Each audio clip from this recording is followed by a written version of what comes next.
Purihin ng Diyos, purihin ng ating Panginoon.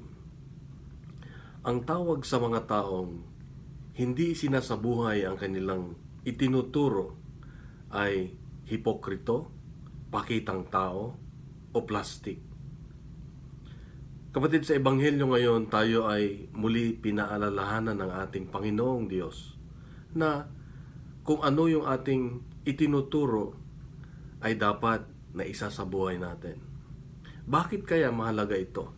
Sapagkat kung hindi mo ito isinasabuhay, hindi mo ito ginagawa, ikaw ay mawawalan ng integridad.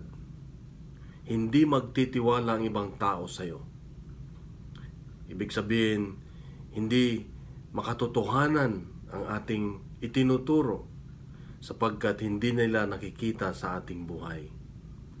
So napakagandang paalala itong muli ngayong panahon ng Kwaresma na bisitahin natin ang ating buhay, ang ating puso.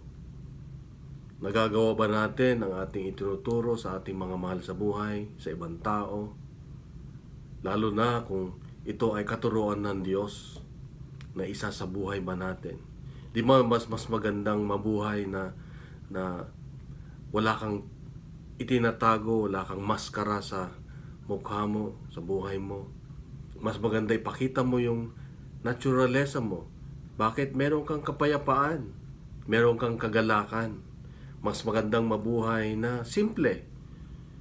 Kasi yung mga taong may tinatago ay sila yung mga taong mayayabang, sila yung mga taong ayaw masaktan, sila yung mga taong nakikinig sa sinasabi ng ibang tao.